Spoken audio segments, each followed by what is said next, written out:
previous class we haven't done. Okay, so if you look at the notes I shared with you in the WhatsApp group, we shared only half the things. We covered almost half the notes only. So whichever we didn't cover, we try to cover as a part of uniformly continuous. They are related to uniformly continuous, they are related to differentiability also. So we try to come back to them wherever they are required. Okay, so today we see what is the meaning of uniformly continuous functions, and what is the difference between continuous functions and uniformly continuous functions, and how to check a given function is uniformly continuous or not by using the properties of uniformly continuous functions. Okay, so um, my screen is visible now, na? And my voice is audible, right? Yes. Yes, your screen is visible and voice is also audible. No problem. Okay, great. Yeah. Okay, so let's so to see what uniformly continuous, first let's see what is the meaning of continuous function. Like we quickly see, so that we can compare the definition of uniformly continuous and continuous functions. Okay, so like yesterday we look at the functions from R2 to R2, so that we can draw the diagrams. That is the reason. Okay, so I take a function from R2 to R2 and a point A belongs to R2. Okay, so the function f is said to be continuous at the point A if given epsilon greater than 0. So basically it means that for all epsilon greater than 0, there exists delta greater than 0, such that whenever mod x minus a less than delta, modulus of f of x minus f of a less than epsilon. So yesterday we saw a diagram representing the definition. So what we saw, once we are, suppose this is my point A and this is its image f of a. Okay, so once we are given a epsilon, we immediately draw the epsilon ball up about the point f of a. Okay, then what we need to do to prove the function f is continuous at this point A, we have to find a delta such that the delta open ball of the point A should mapped to should be mapped inside this epsilon neighborhood of f of a. Okay, so if we can do this for every epsilon, so whatever epsilon, to draw a neighborhood epsilon neighborhood around f of a, for all those neighborhoods, if you can draw a neighborhood here such that it's mapped inside this neighborhood, then such functions are called said to be continuous at this point A. Okay, now let's fix an epsilon. Okay, so now A is a point here, B is a point here. If so we draw a epsilon radius, epsilon neighborhood around f of a. Similarly, we draw a epsilon neighborhood around f of b. Okay, now if f is continuous at the point A, then you can find a delta 1 such that the delta 1 open neighborhood of the point A will mapped here. Okay, similarly, if f is continuous at the point B, then you can find a delta 2 such that the delta neighborhood of B mapped inside the epsilon neighborhood of f of B. Okay, so now one thing what happens is, so this epsilon is a fixed epsilon. Okay, but the delta that exists for A and that exists for B, in general they need not be equal. Okay, in general they need not be related also. Okay, the delta that exists for A and the delta that exists for B, usually they are even the epsilon is same, the delta need not be same. Okay, so basically delta depends on the point A. For example, for the fixed, suppose say epsilon equal to 1, in both the case we take epsilon equal to 1, then for about the point A the delta can be 1 by 2, but about the point B the delta can be 1 by 4. Okay, so the delta keep varies with the points. Okay, even though epsilon is fixed, the delta keep changing with the point A. For example, let's see this diagram. Like you consider that function f of x equal to x square, and see a equal to 0. If you see left hand side I have fixed a equal to 0, That means that I am checking whether this function is continuous at the point a equal to 0. I have taken epsilon equal to 0.5, delta equal to 0.5, and so this you are seeing the green color vertical strip. So it is green color means that the function satisfies the conditions for continuous functions. So you take so what is the uh, 0.5 radius around 0, that is minus 0.5 to plus 0.5. If you look at the image of that delta neighborhood of 0, its image will be contained in the epsilon neighborhood of 0. Epsilon neighborhood of 0 in the codomain is again minus 0.5 to 0.5. So like this is some simple diagram. You can draw, you can try to visualize the same thing in your notebook also. So at the point 0 for epsilon 0.5, delta 0.5 works. That is what we are trying to understand here. Now I move this point to 1. I'm moving to 1. At the point 1, the vertical strip is changed to red. It was the green color strip. Now the strip is red color because the 0.5 radius neighborhood of 1, its image is not contained in the 0.5 epsilon neighborhood of f of 1. Okay, if it is to prove the continuous, we want the delta neighborhood of the point A should contain in epsilon neighborhood of f of A. The problem is this delta is not good enough. So maybe if I reduce the delta more, so now, for example, if delta equal to 0.3, now the vertical strip is now it is turns to green, means that for the point A equal to 1 and the epsilon equal to 0.5, you should take delta 0.2. So what we are observing is delta, even though epsilon is we fixed epsilon to be 0.5, but when you change the when you change the points, uh, even though epsilon is fixed, delta needs to be keep changing with the point. If we go to again 2, even this new delta doesn't work. See, it is still red color. So again, you have to reduce it further. Okay, now it is green and so on. So basically, our one thing what we are trying to understanding is the delta changes with the points epsilon. Okay, the in just a if you look at just continuous functions, delta varies with the point, even though epsilon is fixed. That is our first observation.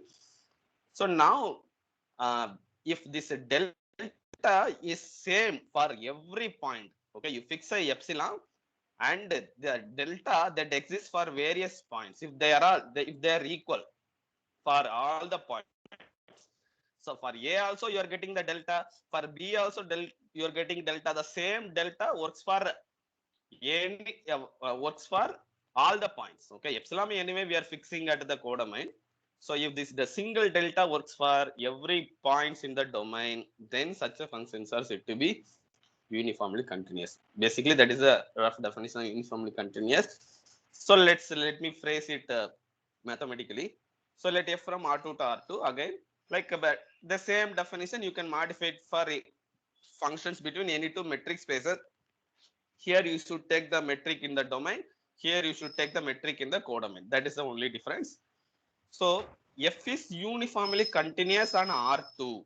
So uniformly continuous is not a local property. We won't say that the function is uniformly continuous at a point. We won't say like that. So uniformly continuous means that in the domain, full domain, the function is uniformly continuous. Okay. So f is uniformly continuous on R2 if again for all epsilon greater than 0, there exists a delta greater than 0 such that mod x minus y less than delta implies modulus of f of x minus f of y less than epsilon. But the difference is now you have this extra line. For all xy belongs to R2. So this is what is extra added here in the definition of uniformly continuous. Here you have for all xy belongs to R2. If you look at the definition of continuous function, f is continuous at the point A if so and so happened, but you don't have at the end for all x comma y belongs to R2. Okay. So if you add this extra condition, that basically means the uniformly continuous. So let's see what does it mean. Okay. So it means that you take epsilon greater than suppose we are given a epsilon greater than 0, then you can find a delta greater than 0 such that whenever the like sorry, whenever distance between 2 points is less than delta in the domain. So here we don't need a neighborhoods. Okay, technique. So I will use this definition to construct the neighborhood in the next step. But this definition as such, it is not meaning directly about neighborhoods. We can interpret it in terms of neighborhoods that I will tell in the next step. That so this for all xy belongs to R2 means that so whenever xy 2 points xy satisfies this condition, modulus of x minus y less than delta, then modulus of f of x minus f of y should less than epsilon. So that means that in the domain, whenever 2 points are staying in the distance at most delta, their images also staying in the distance at most epsilon. That's what it means. Okay. So like suppose you have 2 points here whose distance is at most delta, then their image should be staying within the epsilon distance. So that is what the definition means. If a function satisfies this condition, we say that the function is uniformly continuous. So let's see what it means in terms of neighborhoods, because using neighborhoods you can visualize the given condition. So let's see. So basically the given condition means that so we will see lot of examples to understand this.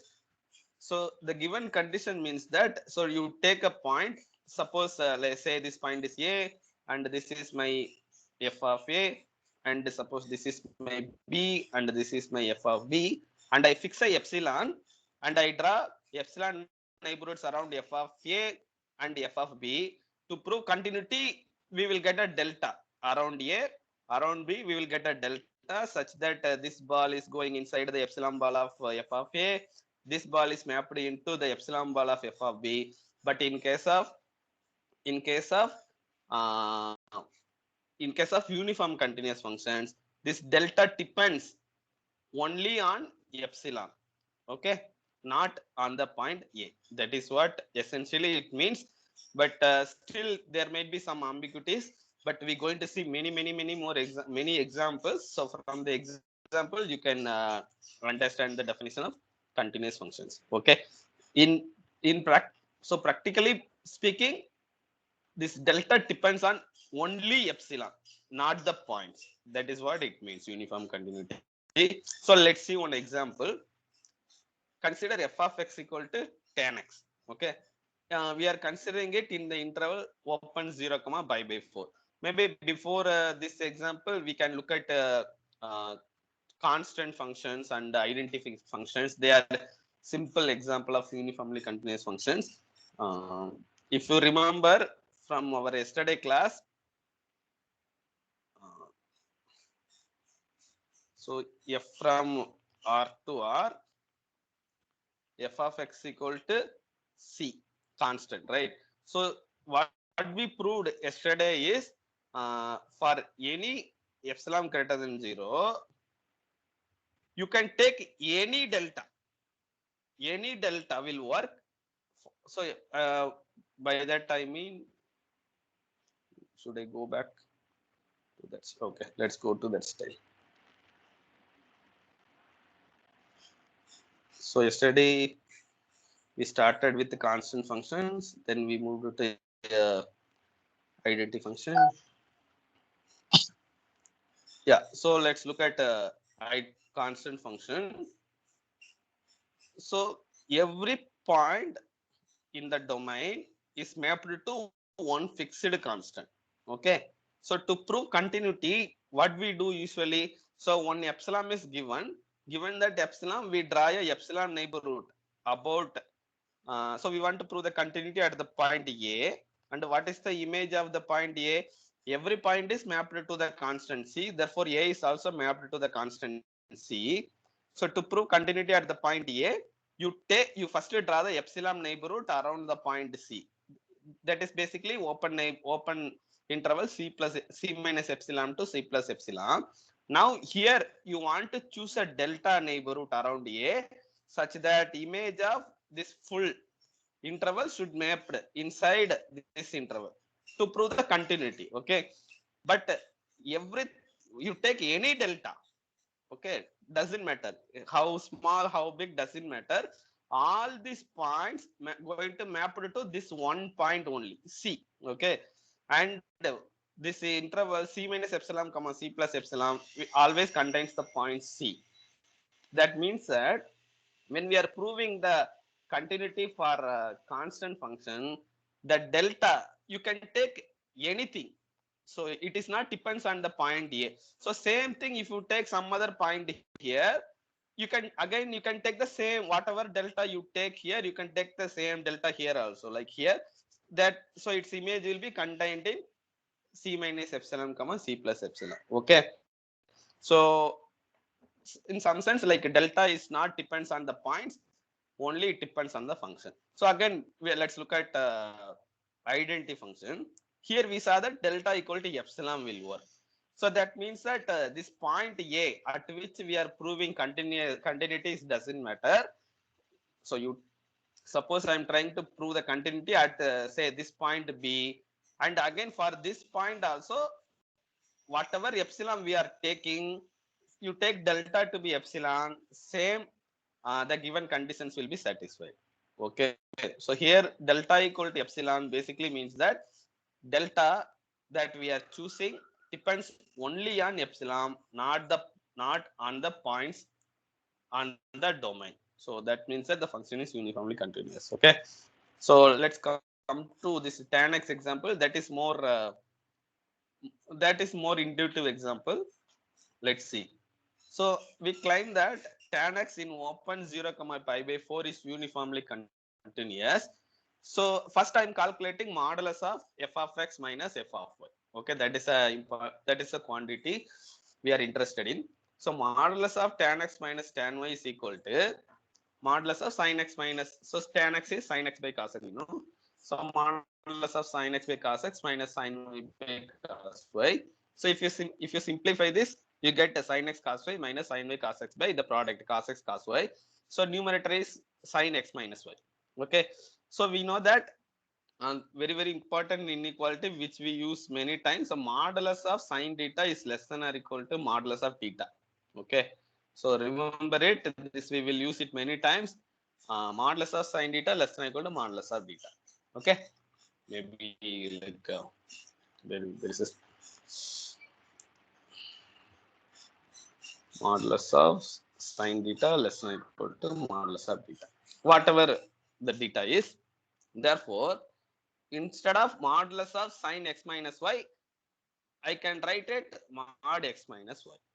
Okay, so somehow we want to relate modulus of f of x minus f of y with mod x minus y. So we got mod x minus y. Let's look at the cos x cos y, the product. We are looking at open interval 0 comma pi by 4.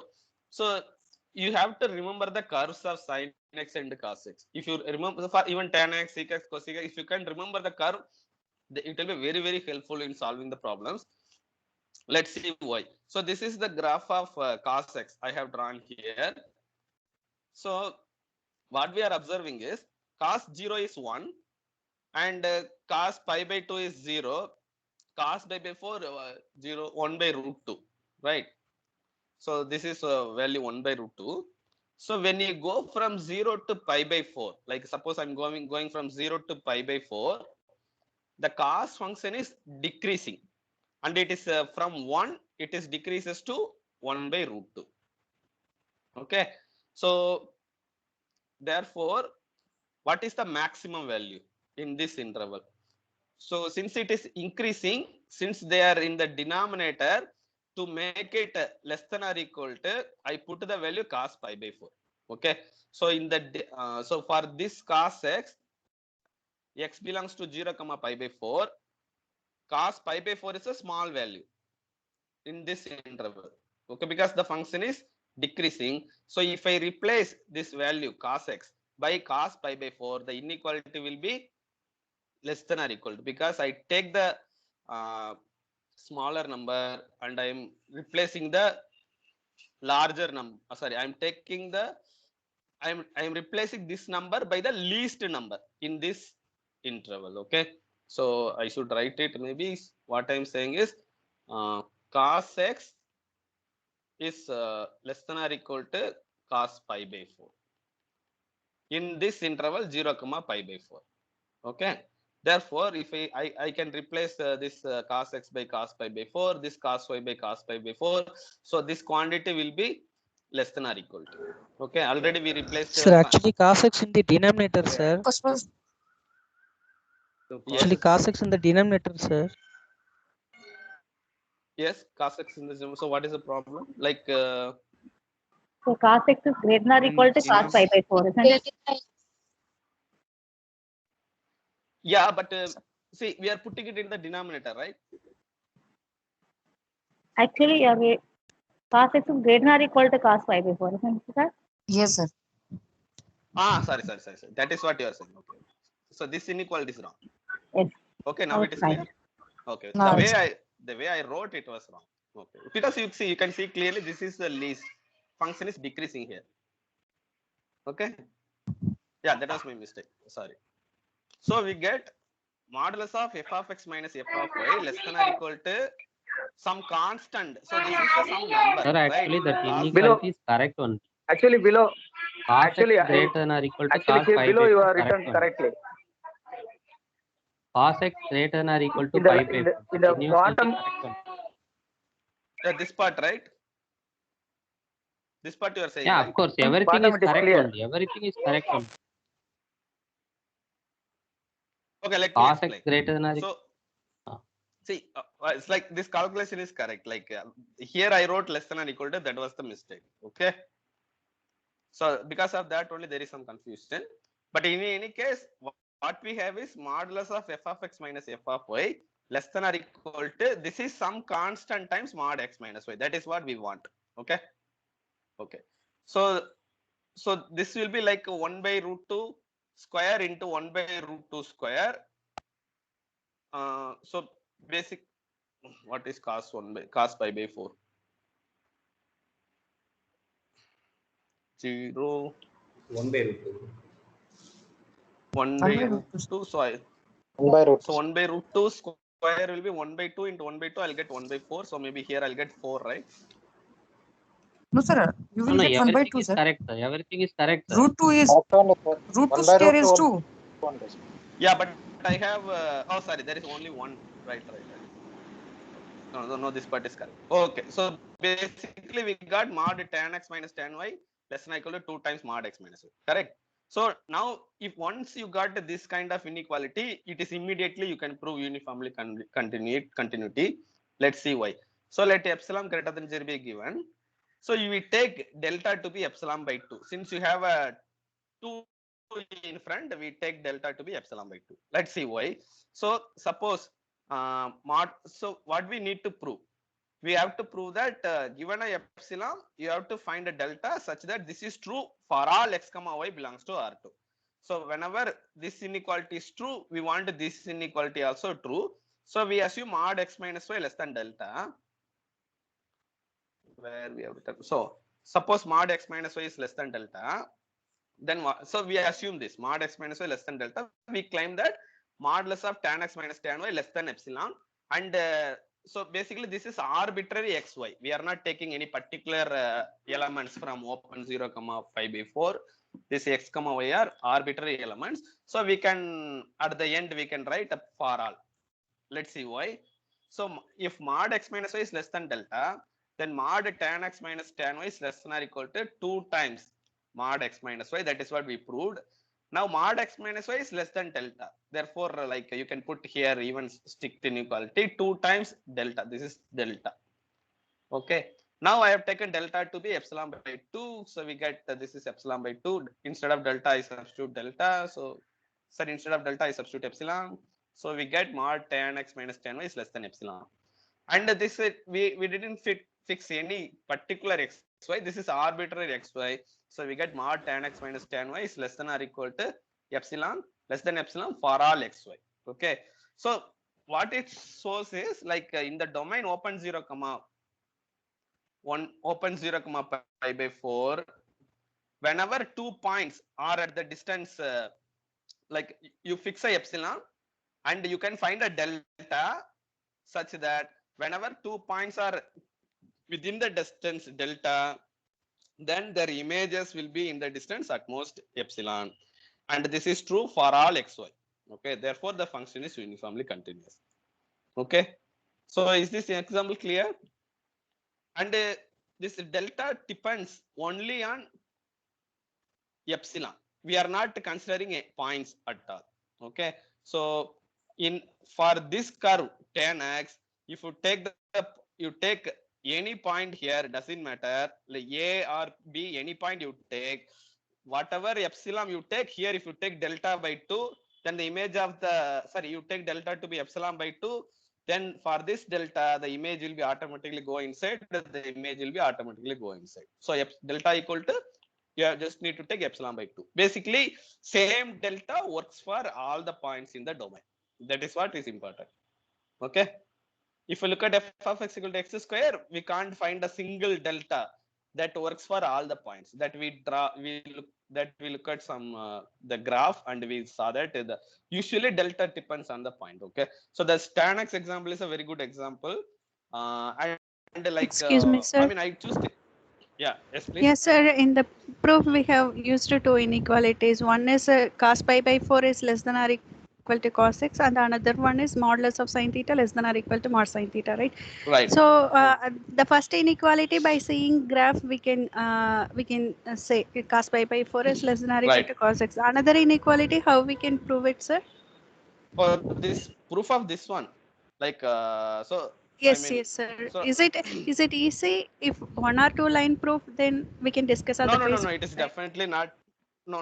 So it is, there is some nice geometrical proof using the unit circle. So, but like let's skip it for the time being. So Okay, sir. you can look at this real analysis, Bartel and Shepard. Okay, sir. The Thank you. Bartel. So you can look for the proof. But say I myself didn't prepare the proof because so proof No is problem, little sir. lengthy as far as I remember. Yeah. Okay, sir. Like again, you can check in the Math Stock Exchange. Usually in Math Stock Exchange, you can see some very small, cute proof. 1 line, 2 line proof might be there. Very simple proofs. You can look at Math Stock Exchange also. Okay, but it's very important result. Like since we are talking like about I mean stuffs in real analysis, like I would like to point one.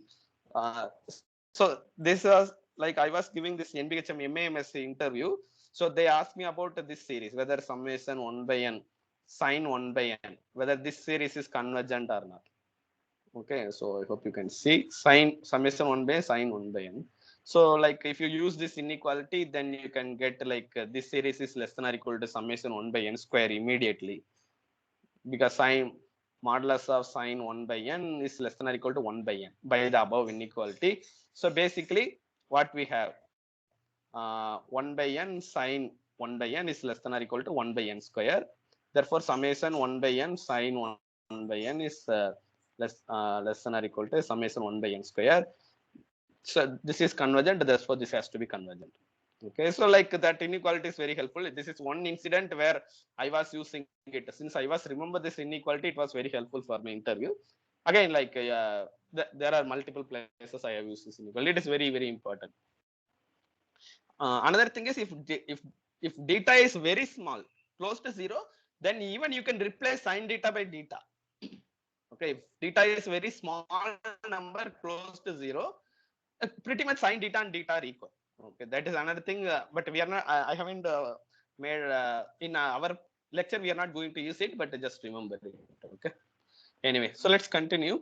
So let's move on to how to prove. Yeah, suppose if you look at the previous year question papers, they will ask which of the following functions are uniformly continuous. That kind of problems. Sir. There are many. Hello. Yes. So suppose we change the domain 0 to pi by 2, then the same proof it will be useful. No. Yes, yeah, that's a very good point. Actually, I have noted it somewhere. I want to say about it, but I think I forgot. So you know why it can't work? Yes, sir. Up to 0 to pi by 2, we replace cos x greater than or equal to cos pi by 2 like that. So After like okay. So what he's saying is like one thing I want to say, but I forgot. So let's change this to 0 to pi by 2. Okay. We know that tan pi by 2 is infinity. Sin pi by 2 by cos pi by 2, right? So soon, like after some time, we will see that a function in the open interval is uniformly continuous if and only if it is continuous in the closed interval also. Basically, you can extend it to the end points also, but a tan will be like in the tan pi by 2 will be infinity, so you can't really extend it to the right side interval. So for that reason, like a tan is not uniformly continuous in open 0, pi by 2. You can see it here also. See, since it is 0 to pi by 4, we got some nice bound. Like cos x greater than or equal to cos pi by 4. Cos pi by 4 is a finite value. So you replace here. But at cos pi by 2, this is 0. You cannot replace 0 here and this argument won't work. So the same argument won't work for 0 to pi by 4, pi by 2. And also since this value is getting bigger and bigger, like getting smaller and smaller, that also says that like you basically you cannot bound it nicely. Okay, so if you when you solve a lot of problems related to uniformly continuous, like you can see it intuitively why it is so, but immediately what you can do, this cannot be extended to tan x cannot be extended to a continuous function and closed to 0 closed by 2. At 0 you can extend because tan 0 is 0, but in pi by 2 you cannot extend because tan pi by 2 is infinity. Extending means extending with a finite value, some finite number. Okay, for example, if suppose if you are looking at the function f of x equal to x square in this interval open 0, pi by 2, then it can be extended to closed interval 0, pi by 2 also. At 0 you can define the value image to be 0. At pi by 2 you can define the image to be pi square by 4, because pi by 2 square will be pi square by 4, and the function will be, if you define it like this, the function which was continuous in the open interval, it will be continuous in the closed interval also. So that is what means extending to the end points also. So if it can be extended to the end points, then the function is uniformly continuous. So that we will see in the next that one of the main result we're going to see today. I have added the proof also, since it is bit example, it very important. Okay, so how to prove a continuous function from R to R is not uniformly continuous.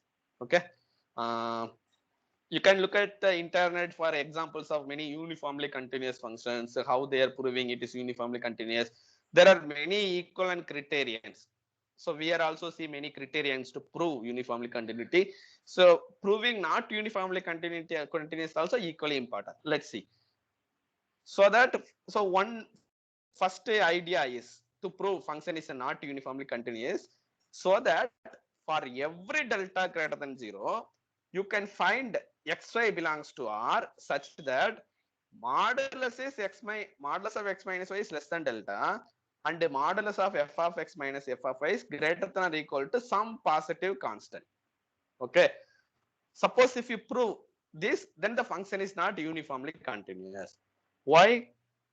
Because so now what we are saying is this is greater than or equal to some fixed positive constant. Say it is epsilon, some random number, we call it epsilon. Okay, suppose a function satisfies this continuity for this condition.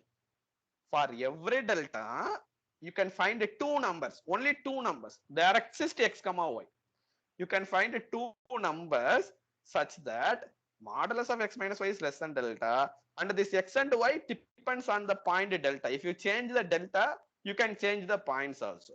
So for given a delta, you choose 2 points such that mod x minus y is less than delta, but the modulus of f of x minus f of y is greater than or equal to epsilon. If you can do, and again epsilon is fixed here. For one epsilon, this is true, then the function is not uniformly continuous.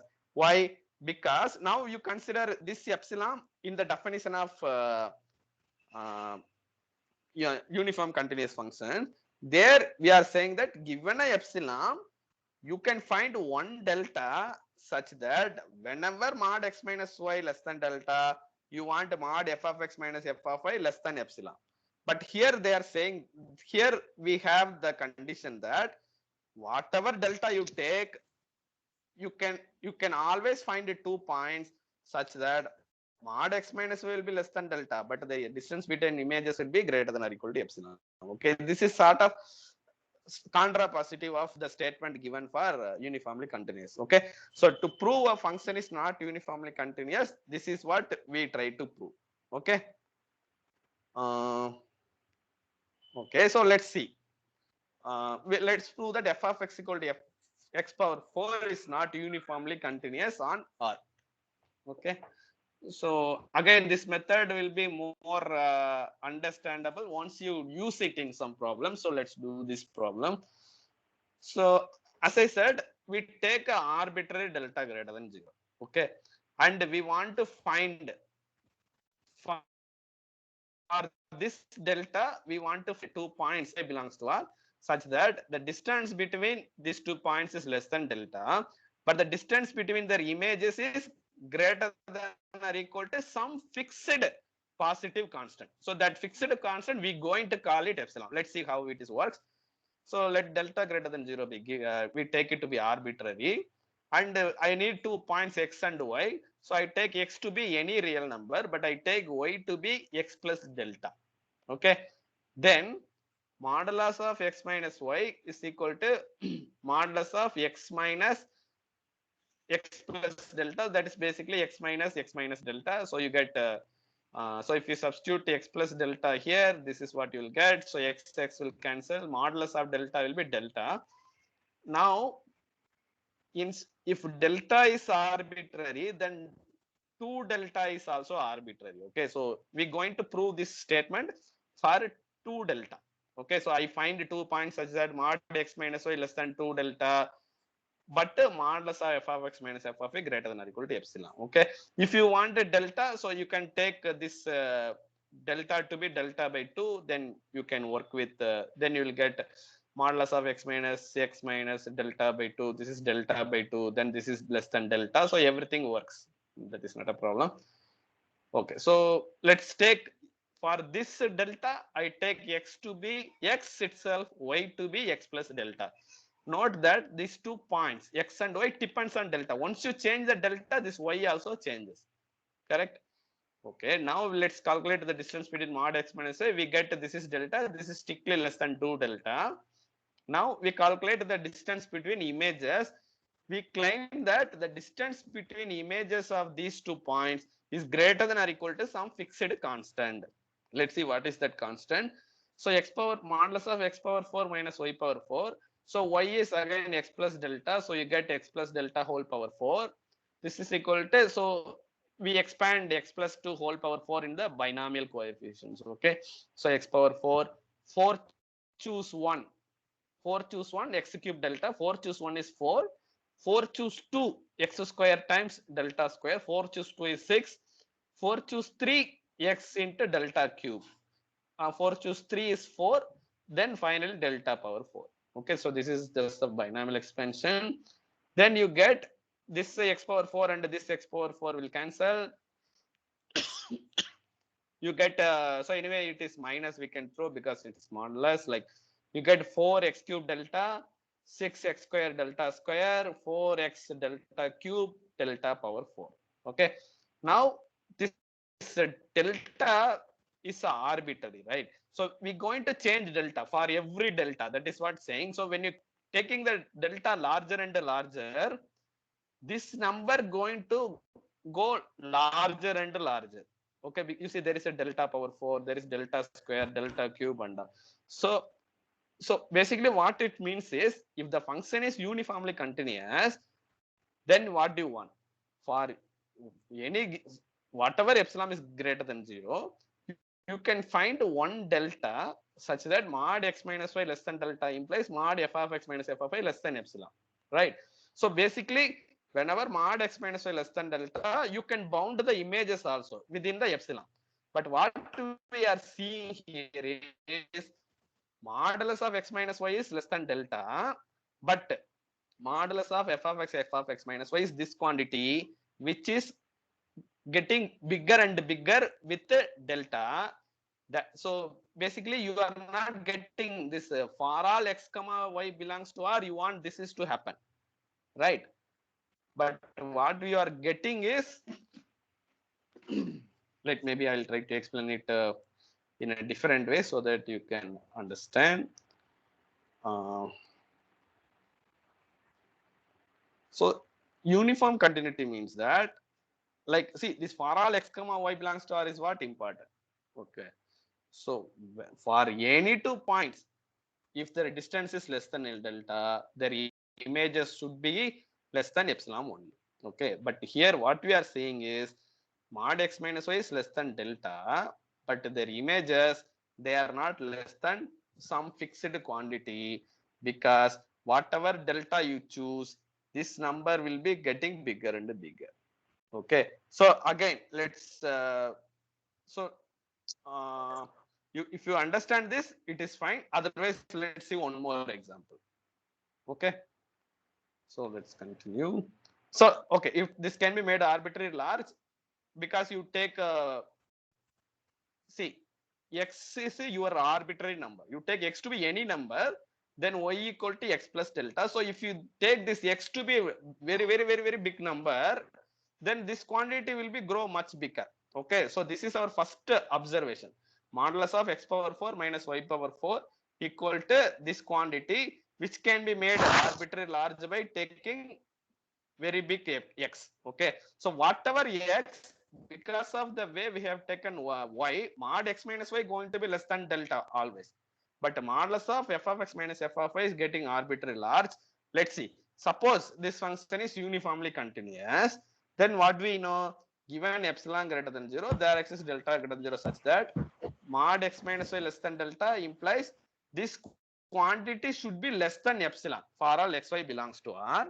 So we take, suppose epsilon equal to 1. So for epsilon equal to 1, you should find a delta greater than 0 such that mod x minus y less than delta, but modulus of x power 4 minus y power 4 should be less than 1 for all xy belongs to R. Okay. So if this function is uniformly continuous, for every epsilon, this is should be true. So I take x epsilon equal to 1. That means that whenever mod x minus, there is one delta such that mod x minus y less than delta implies modulus of x power 4 minus y power 4 should less than 1. But what we are saying is, this quantity is, you take any delta. See, here you want one delta, but here we are saying that you take any delta. This now, if you choose these two particular x and y, distance between them will be less than delta, okay, or less than 2 delta. That is fine, but their image, to prove uniform continuity, you want their images to be less than or equal to 1 for epsilon equal to 1. But what we are observing here is this number is getting bigger and bigger. Okay, therefore this quantity won't be strictly less than 1 because this quantity is getting bigger and bigger. Okay, so how much you have understood this argument about x power 4 is not uniformly continuous? Yes. So I will share the notes also. You go through it one more time. Like if you understand epsilon delta, it is very good, because that way you will understand the concept very clearly. But we have more than one way to prove the uniform continuity also. So let's see the other method. Sir, in the inequality where we are saying that it tends to arbitrarily large. Yes, here. Yeah, here. Yeah. Right. So here. why don't we do that? Because we have a bound over x and y since it is less than delta. So why don't we find out the lower bound for this inequality, this line? No, there is a bound over their distance only. Okay. So this bound is over the distance between them. There is no bound over x, because x is an arbitrary real number. So you can take x to be any number. You can take 1 lakh, 2 lakh, any number, and you just take y to be x plus delta. That way we are bounding the distance between them. Since x is arbitrary, this quantity is arbitrarily large. Okay. So what we do is, if we can the main question is, can we find out the lower bound for this inequality, this expression at the last? Actually, this expression, can we find out the lower bound? If we can find See, out the lower no, bound, it takes, there is like suppose if x is positive, okay. If x is positive, I would say like only you have so this is 0. I mean this is bounded below by 0, 0. So everything is, I mean basically it's bounded below by 0, right? yeah, if it is, Yeah. but delta power But if 4 you will be. no, if you go to negative x, then this is negative, this is positive, this is negative, then it is all messy. That is very difficult. Okay. So finding a lower bound is tough. So we cannot do that. Very difficult. Yeah. Beyond the function, that the expression is messy. Okay. So let's do one more thing. So there is one more way to prove that a function is not uniformly continuous. So you prove that there is an epsilon greater than 0 such that there is no delta greater than 0 for which this condition is true. Basically, we are saying that if it is uniformly continuous, then given epsilon, for all epsilon greater than 0, there exists a delta such that this should be true for all xy. So to prove it is not uniform, I say that okay, you can find a epsilon such that there is no delta for which this condition is true. That is just a, if you say that statement is wrong, means that this has to be true. So let's see. So again, we take f of x equal to x power n for n greater than or equal to 2. So we know that x square is not uniformly continuous. So x cube, x power 4, you take any to the power x to the power for n greater than or equal to 2. If you take n to be 1, that is just identity function which is uniformly continuous. So we claim that this function is not uniformly continuous. So we take epsilon to be 1.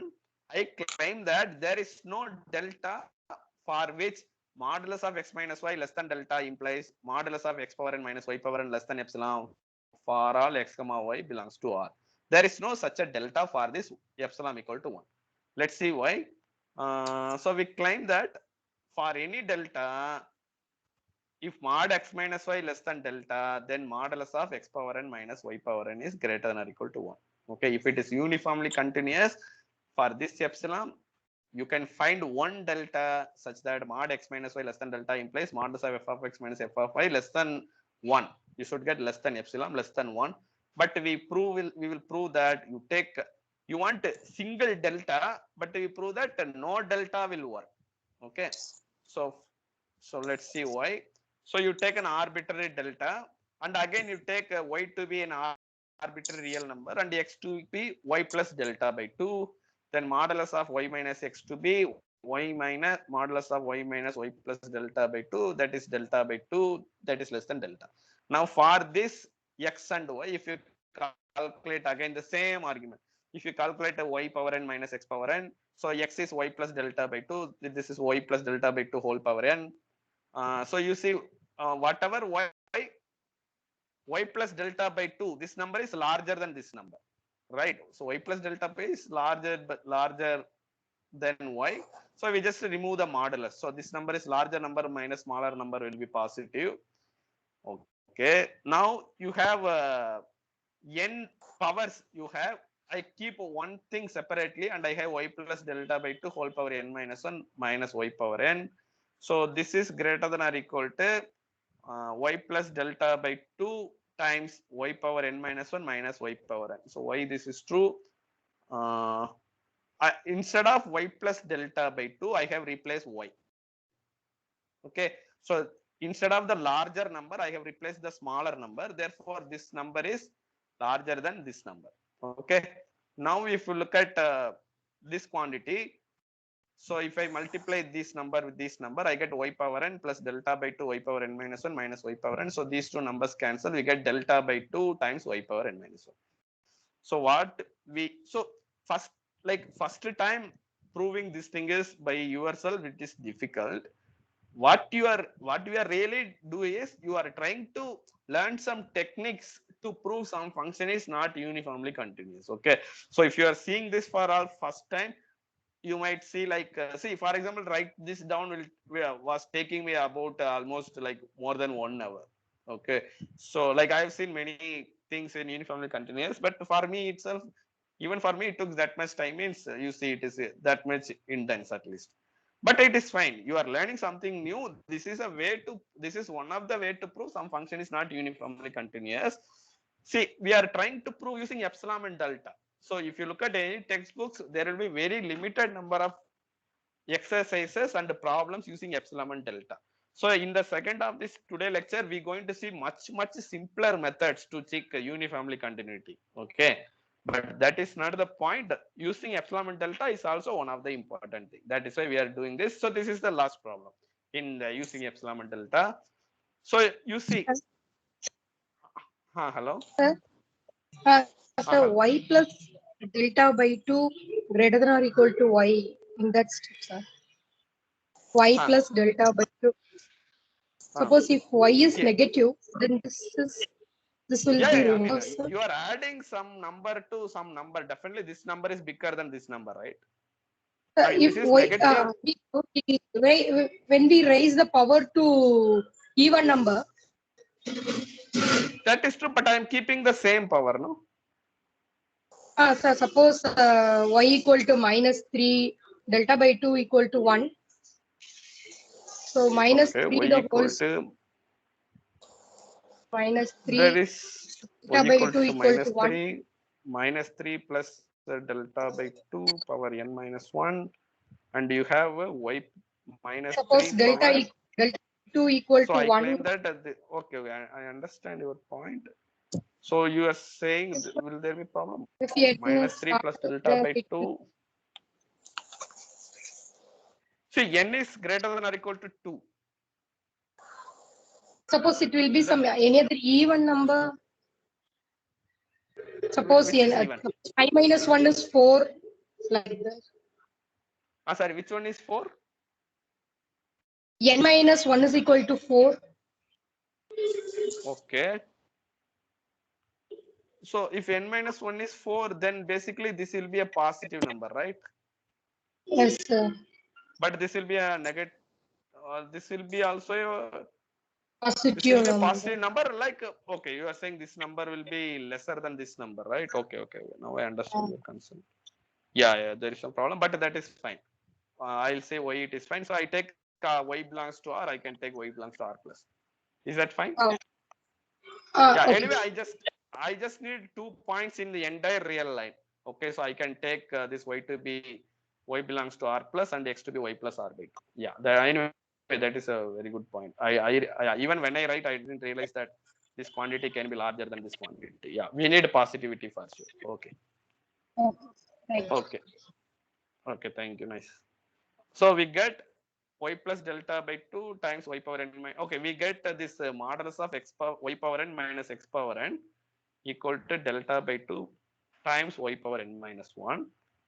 So what we want, we claim that for any delta, you can find x and y such that distance between x and y is less than delta, but the distance between their images is greater than or equal to 1. We just proved that distance between their image is greater than or equal to this number, right? Greater than or equal to this number. So we'll see when this number is greater than or equal to 1. So if this number is greater than or equal to 1, then this number is greater than or equal to 1, and we have proved this claim. Okay, we have taken an arbitrary delta, therefore we have proved this for any delta greater than 0. Okay, so let's see. So delta by 2 times y power n minus 1 greater than or equal to 1 if and only if y power n minus 1 is greater than or equal to 2 by delta, if and only if y is greater than or equal to 2 by delta times 1 by n minus 1. Okay, so take the n minus 1th root of 2 by delta. Note that 2 is positive, delta is positive, so you can take any 1 by n minus 1th root also you can find. Okay, so the y we start. So we are given an arbitrary delta. You take y such that y is greater than or equal to 2 by delta to 1 by n minus 1th root. That is y satisfying this condition. And take x to be y plus delta by 2. Then modulus of y minus x will be less than delta. But the distance between their images will be greater than or equal to 1. Okay, because if you take y like this, then delta by 2 power y minus 1 is greater than or equal to 1. Okay, so what we have proved here is, if you take epsilon equal to 1, then you can always find 2 points. For every delta, you can find 2 points such that their image is greater than or equal to epsilon. So that violates our definition of uniform continuity. It says that given epsilon, you can find one delta such that mod x minus y less than delta implies mod f of x minus f of y should be less than epsilon.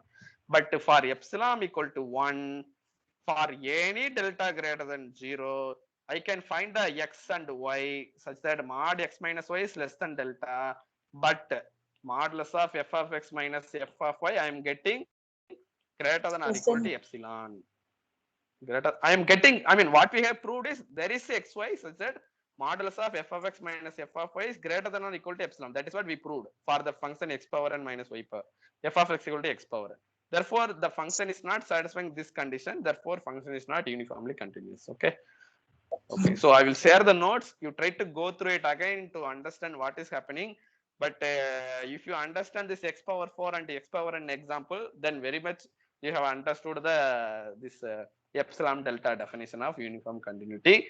But in practice, there are other criterions also for uniform continuity, which will be very helpful. Okay, now already with the 2 examples. Sir, I just have a clarification, sir. Yeah, please. Then can we just say that all f of x equal to x power n in any from R to R is not uniformly continuous? Can we generalize in that form? Yeah, that is what I wrote, right? Okay, sir. F from R to R, f of x equal to x power. We just proved that for a, see, n should be greater than or equal to 2. If n equal to 1, it is, we know. What if n is less than or equal to 0, like x power half, x power 3 by 2, x power 1 by 2, x power 3 by 4? That requires different treatment. Okay, so for the time being, we look at only integers greater than or equal to 2, and none of these functions are uniformly continuous, that we prove. Okay. Okay, sir. Okay. Sir, for the any real numbers greater than or equals to 2, if I take, so can I mimic the same proof? What is the, we are using binomial coefficients, right? Like a binomial Okay, yeah. theorem, right? Yeah, that's Or right. we don't. Maybe at this proof we don't use, I suppose. Like I think we are not using it, right? No. In the x power 4 proof I used it, but here I can always take one factor outside. So here I will get n minus 1. I think it should work. But I didn't thought of, but I think it should work. Yeah. Okay. But anyway, there are much simpler. Yeah. But there are much simpler ways to prove uniform continuity. To prove not uniform continuous, let's see what to do. Okay. Thank you. So this is a more general statement, and like it's extremely helpful. So let x comma dx and y comma dy be 2 metric spaces, and the codomain has to be complete. Y is a complete metric space. Complete metric space means that every Cauchy sequence should be convergent. Okay. For example, R is complete. Open 0, 1 is not complete because the sequence 1 by n is a Cauchy sequence, but it is not convergent there, right? So R is complete. R is complete, but open 0, 1 is not complete. Many of you guys might already know. Because in R, if you take any Cauchy sequence, it will be convergent. Anybody know why R is complete? If you take a Cauchy sequence, it will be convergent. Why?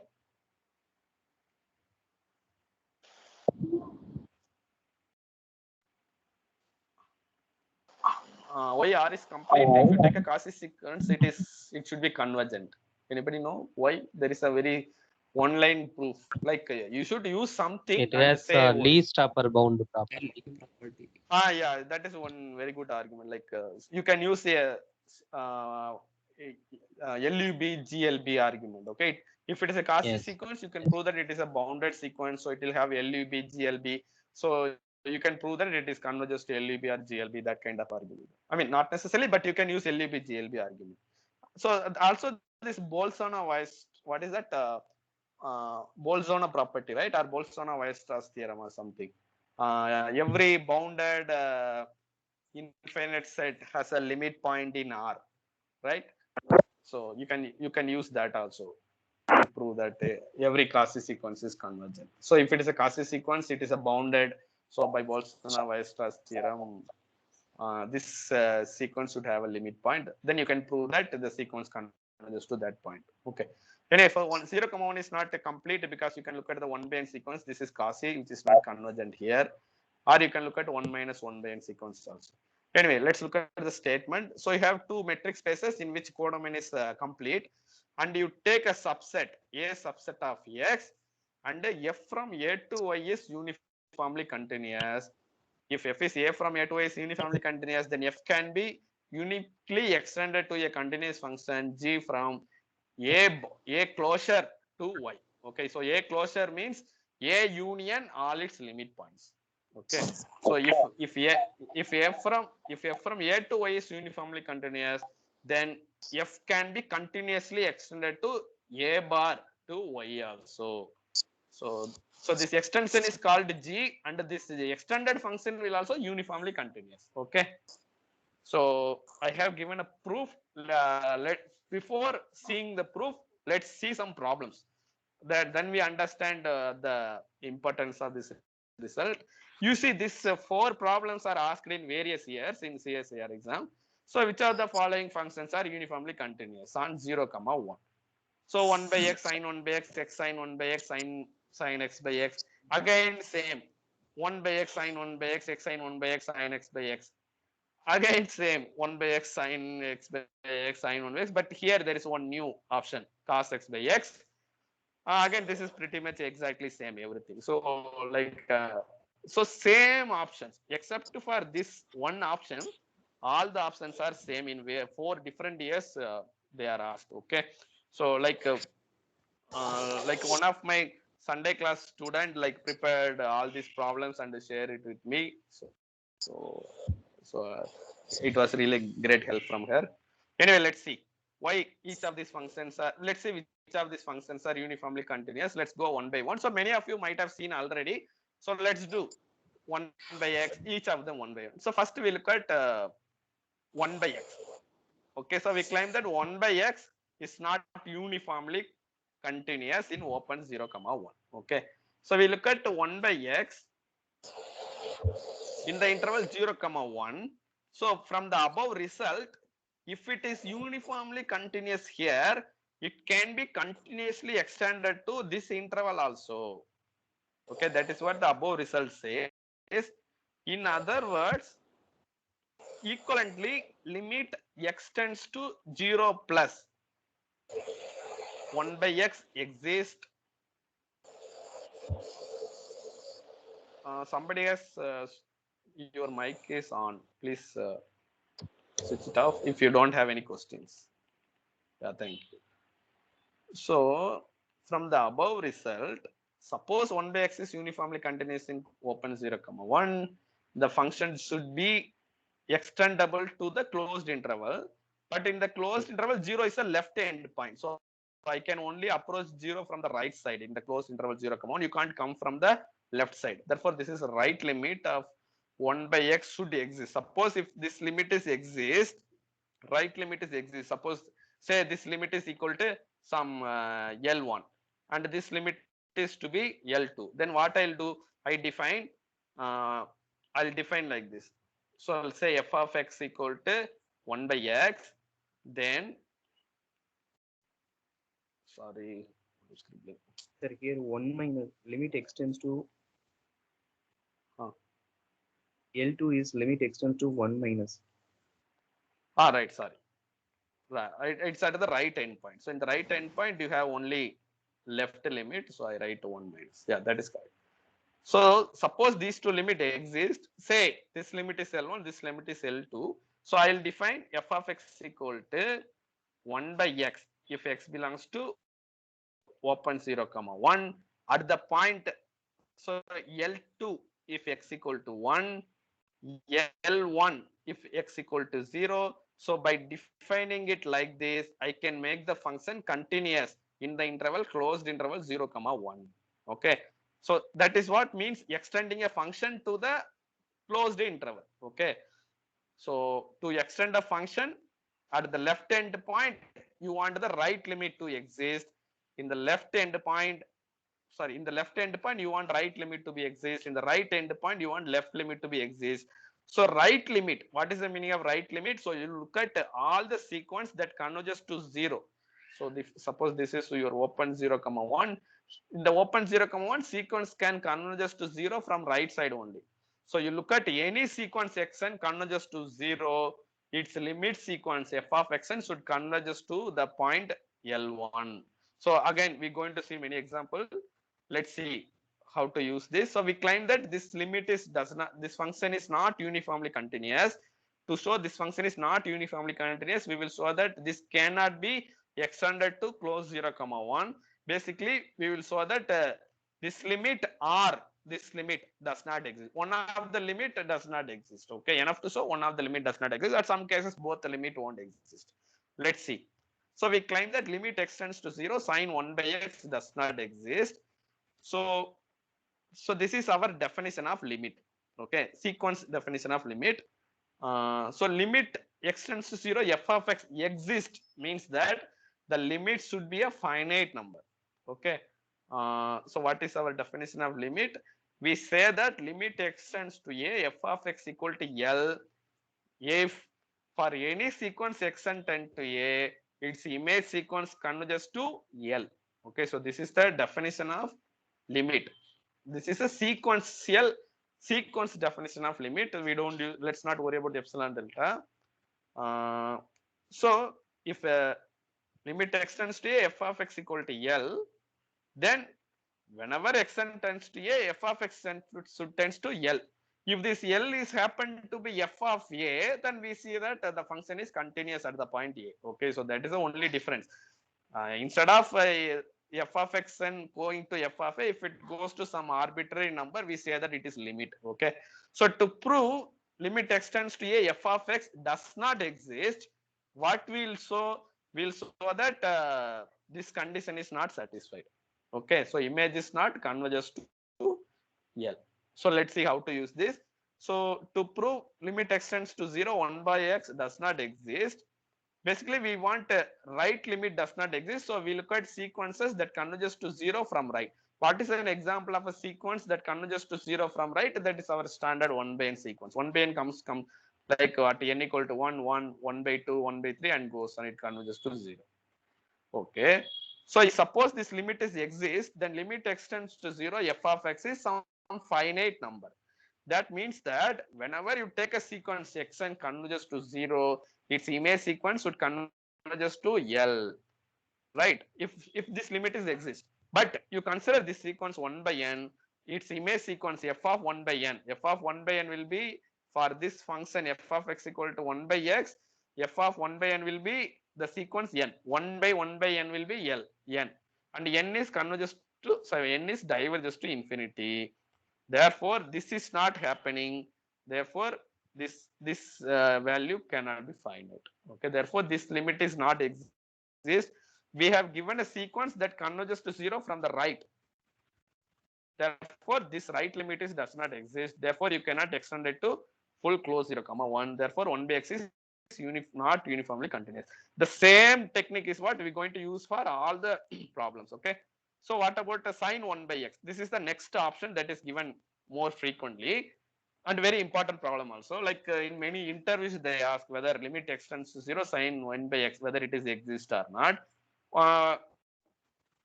Basically, the question is whether sine 1 by x is it uniformly continuous on 0, 1. So we want to show that where limit extends to 0, sine 1 by x is exist or not, and limit extends to 1, sine 1 by x exist or not. If one of the limit does not exist, then the function is not uniform. That is what we are trying to show. So for that, again, we look at the curve of the sine. We look at the sine curve. Okay. So sine 0 is 0, sine pi by 2 is 1, sine pi is 0, and so on. We look at the points where sine takes the value 1. So sine is the periodic function with period 2 pi. Okay. So that means that sine x plus 2 pi is equal to sine x. That means that sine is a periodic function with a period 2 pi. If it is a periodic function with period 2 pi, then like sine of x plus 4 pi, this is equal to sine of x plus 2 pi. Basically, you can remove a 2 pi, then and this is equal to sine x. Okay, so for any even multiple of pi, you can you will get sine of x plus 2n pi equal to sine x, because you can keep removing 2 pi. So we get Sine pi by 2 is 1, right? Therefore, sine 2n pi plus pi by 2 is also 1. Similarly, sine minus pi by 2 is minus 1. Okay, because sine is an odd function. Therefore, like sine of minus x would be like minus sine x. It is an odd function. So sine of minus pi by 2 will be minus sine pi by 2. Basically, it's minus 1. So if I add 2n pi, the value won't change. Okay, so we get these two observations from the sine curve. Okay, for example, with this value, if you add 2 pi, you again get minus 1. Okay, again with this value, if you add 2 pi and if you subtract 2 pi again, so this is 2 pi length. Minus 3 pi by 2 pi by 2 is 2 pi length. Pi by 2 to 5 pi by 2 is again a 2 pi length. So value keep repeating 1 1 1. Okay, now we're going to use this result to construct so if limit extends to a, f of x equal to xl, f of x equal to L means that for any sequence converging to A, image should converges to L. In this problem, what we going to do? We construct two sequences. One is converges to, both sequences are converges to A, but image sequences f of xn f of xn is converges to some L1, f of yn converges to some L2, and this L1 is not equal to L2. Okay, so if limit exists, the image sequence should goes to the same value, but to show the limit doesn't exist, we expect two sequences converges to the point A, but their image sequence converges to two different points. That is what is our idea. So let's see how to use this observation to construct two such sequences. We define first sequence xn to be 1 by 2n pi plus pi by 2. You see, you have a n here, remaining things are constant, so this xn is like a 1 by n sequence only, so it goes to 0. Similarly, yn equal to 1 by 2n pi minus pi by 2, this also goes to 0. Okay, so our given function is f of x equal to sine 1 by x. Let's calculate what is limit n tend to infinity f of xn. So you have to substitute this sequence 1 by 2n pi plus pi by 2 in sine 1 by x. So sine, we have sine 1 by x. For a x, you have to substitute this number. So you will get 1 by 2n pi plus pi by 2, basically sine 2n pi plus pi by 2. That's what you will get. So this sequence is equal to f of xn equal to sine of 2n pi plus pi by 2. This is equal to 1. Therefore, limit n tend to infinity f of xn is 1. Similarly, limit n tend to infinity f of yn equal to minus 1. So we have exhibit two sequences. Both are converges to 0, but the limits are converges to two different numbers. Therefore, limit extends to 0, sine 1 by x does not exist. Therefore, this function sine 1 by x is not uniformly continuous in open 0, 1. Sometimes I say convergent, please modify it. Okay, I meant continuous, uniformly continuous. We are not talking about any uniformly convergence in this lecture. Okay, let's move on. I hope this is a very like, it is intuitive, but like a very easy to understand example. Okay, so I suppose this should be clear to everybody. So let's move. Let's look at f of x equal to x sine 1 by x, again in the interval open 0, 1. So now for x sine 1 by x, the limit at both the endpoints exist. Okay, so limit extends to 0, x sine 1 by x is exist. Limit extends to 1, x sine 1 by x is exist. Therefore, this function can be extended to close to 0, 1. Therefore, this function is uniformly continuous. So you just go, I will share the notes, you just go through it. The proof is very simple. So I left it you guys to figure it out why it is true. Okay, so let's move. Again, like for another function is f of x equal to sine x by x in open 0, 1. So at the point 1, there is no problem, because like it is just a sine 1 by 1. Sine 1 by 1 is only problem when the denominator becomes 0. So limit extends to 1, sine x by x, the answer is sine 1. Okay, this is clear. So no problem at the limit at the right end point. The only problem is at the left end point, because we have denominator is vanishing in the left end point. So let's see whether limit extends to 0 sin x by x exists. Now this is like a 0 by 0 form because sin 0 is 0, 0 is 0. So we can use a L'Hospital rule. So you substitute, you differentiate the numerator and the denominator, you get a cos x. In the denominator, you will get 1. So limit extends to 0, cos 0 is 1, right? So therefore you get limit extends to 0, sin x by x is 1. Therefore left limit also exists. So left limit exists, right limit is exists. So you can extend this function to a continuous function and close 0, 1. Therefore this function is uniformly continuous. So if you remember, like I said, sin x is equal to x if x is very small, means it is very close to 0. So this is what this means. So if x, if like basically they are equal, they are equal means the ratio is 1. So if x tends to 0, x is getting very, very, very small. Therefore they are getting pretty much equal. So we get the limit value is 1. Okay. So the one more option, new option is f of x equal to cos x by x, and yeah, sorry, just a minute.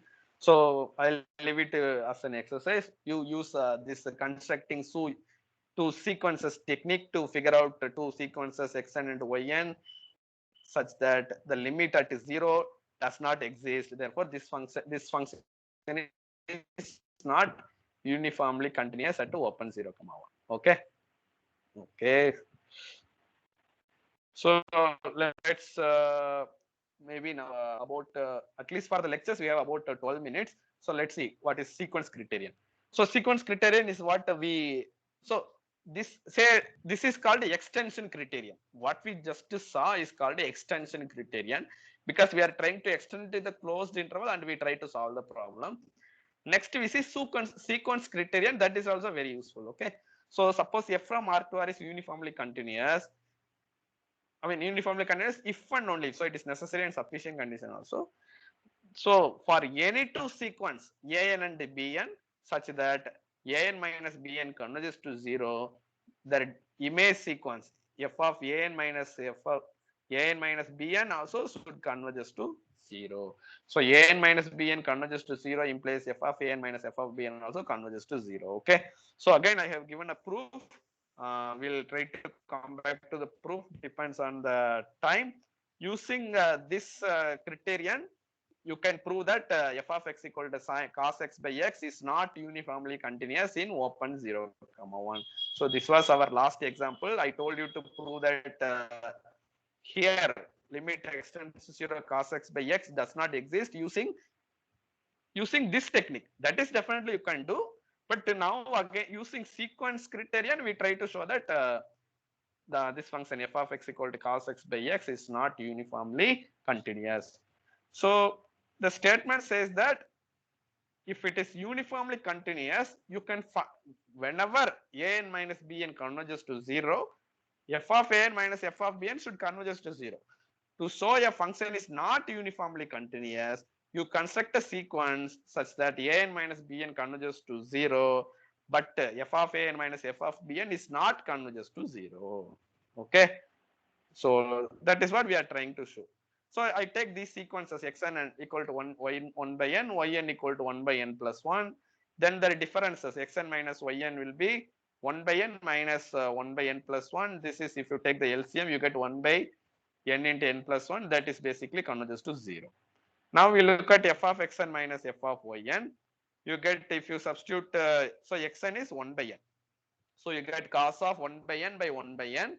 Yn will is 1 by n plus 1. So you get cos of 1 by n plus 1 by 1 by n plus 1. So if you so this n will come here because it is in the denominator. This n plus 1 will come here. So you got n cos 1 by n minus n plus 1 cos 1 by n. And what we can do, so you have n plus 1 times cos 1 by n plus 1 you have. So you give n times cos 1 by n plus 1 to this term and you keep 1 time cos 1 by n plus 1 separately. So you get n times cos 1 by n minus cos 1 by n plus 1 minus cos 1 by n. Okay. Now, okay. Now what we need. Okay. Now here we're going to use mean value theorem. Okay. So we haven't seen derivative. and all, but this is an important problem, so I thought I will say what is mean value theorem. So basically we have xn minus yn converges to 0. We want to show that f of xn f of xn minus f of yn, we claim that this is not converges to 0. So to show that, we going to use mean value theorem. Okay, so if you consider this function g of x equal to cos x, then it is a continuous function in this interval, closed interval 1 by n plus 1 comma 1 by n. It is a continuous function and it is differentiable in the open interval. So then by mean value theorem, you can find the alpha in the open interval such that g prime of alpha. So if it is cos x, its derivative will be minus sin x. So you can, there is a alpha such that g prime of alpha equal to g of 1 by n plus 1 minus g of 1 by n by 1 by n plus 1 minus 1 by n. Okay, so just to check the statement of mean value theorem, and I have just used it, the statement of mean value theorem, like I don't have space here. If I write the statement here, it will be a little bit messy, so please check. I just use the statement directly, nothing is here. So I get a alpha such that minus sin alpha. So g prime of alpha will be minus sin of alpha equal to g of 1 by n plus 1. This is cos 1 by n plus 1 minus cos 1 by n by 1 plus 1 by n plus 1 minus 1 by n. So let's see how to use it. So you get from this inequality what we are getting. So we want to bound this quantity cos 1 by n minus cos 1 by n plus 1. This is the quantity we are trying to bound. Okay. So basically we want cos of 1 by n plus 1 minus cos 1 by n. So negative of this quantity is what we want. So this quantity is equal to so if I remove this minus, I can change this to this is minus and this is plus. Okay, so basically g of 1 by n minus g of 1 by n plus 1, or cos 1 by n minus cos 1 by n plus 1 is equal to this quantity times sin of alpha. Okay, so I get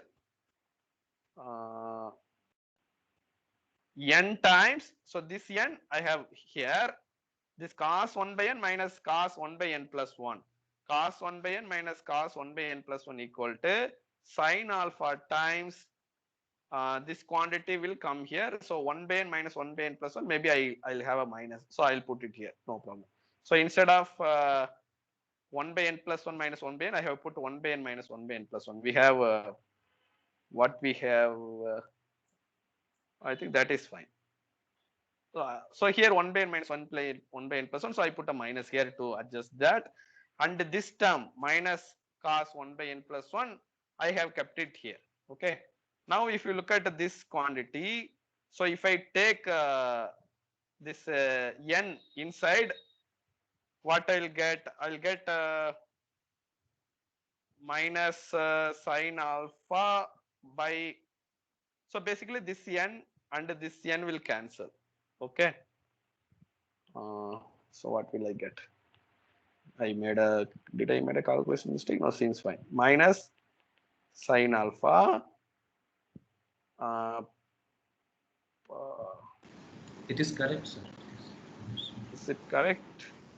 But I'm making mistake. I need a minus, right? I've written the minus. Yeah, just only 1 minute. I'm trying to see. So from this step to, from this step to this step, there is a gap, right? What happened to this term? That is what I'm wondering. So we are taking the LCM and that. N into n plus 1 is taken as LCM. Right. What you're saying is correct. So that LCM is what I missed. So you take the LCM, then you multiply, then you will get this term. That is correct. Okay. So basically 1 by n minus 1 by n plus 1, you get n plus 1 minus n by n plus n into n plus 1. So you'll get 1 by n into n plus 1. So, and you have a sign and you have a n outside, so that n and this n and this n will get cancelled. So you get minus sine alpha by n plus 1. So we are looking at, so we get f of xn minus f of yn is equal to this quantity, minus sine alpha by n plus 1 minus cos 1 by n plus 1. And if you let n tends to infinity, this is a finite quantity. You have a n in the denominator, so it will converges to 0. And cos 1 by n plus, this is goes to 0. Therefore, cos 0 is 1. So you get minus 1. Okay. So we get f of xn minus f of yn is converges to minus 1.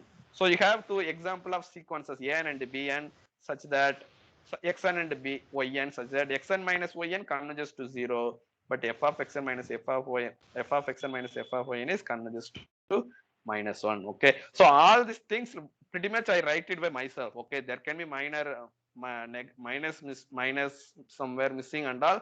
So I'll take it with a pinch of salt.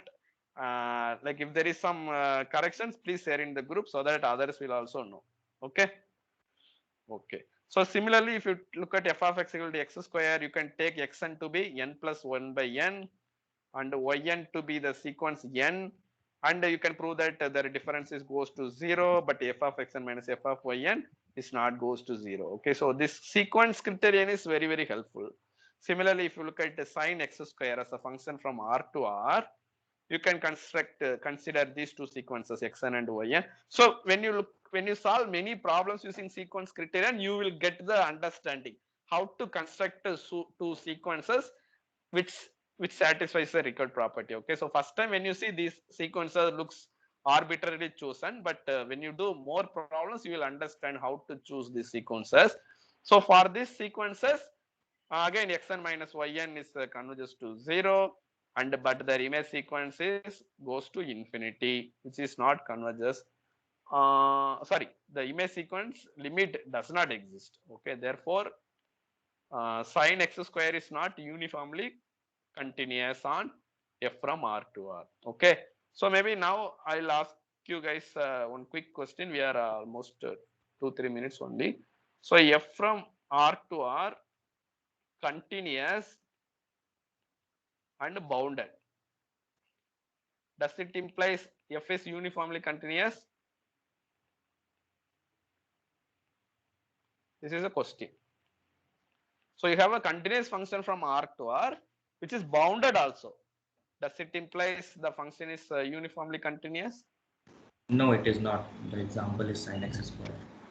Yeah. So remember, it is a very important example. We just saw that sine x square is not uniformly continuous, because sine of anything is you put anything, doesn't matter. Since you have sine x, you get the modulus of f of x is less than or equal to 1. So modulus of this value is always less than or equal to 1 because you have sine here. So it is a bounded function from R to R. This is a continuous function because it is composition of two continuous functions. So it is a continuous function, and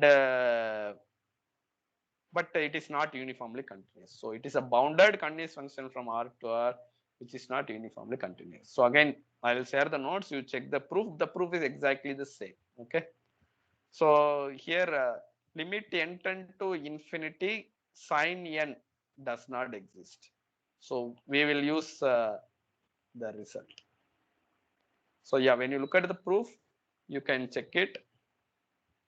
So yeah, don't confuse this line with this line. Okay, so again, so decide which of the following functions are uniformly continuous in open 0, this is another CSR problem. Like f of x equal to e power x. So e power x can be extended to closed interval 0, 1 without any difficulty. So it is uniformly continuous. Identity function is uniformly continuous, we know. So then we come to tan pi by 2 times x.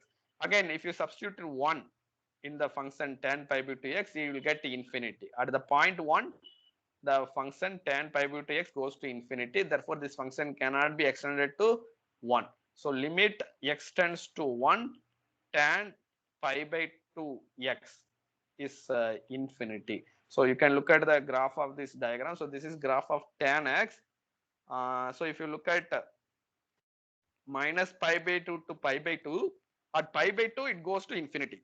In minus pi by 2 it goes to minus infinity. Okay. So this is graph of tan x.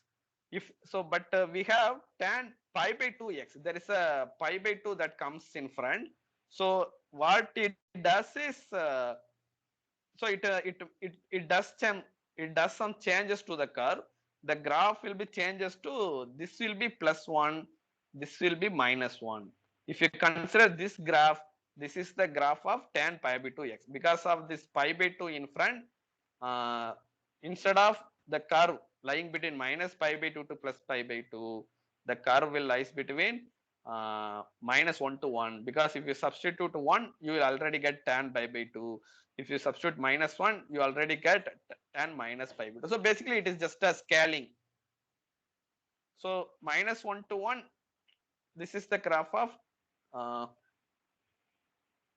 tan, sorry, we already crossed the time. Let's see, tan pi by 2x. It looks like this. At 1, it goes to infinity. Therefore, the limit extends to 1. Tan pi by 2 times x is infinity. Therefore, this is not uniformly continuous.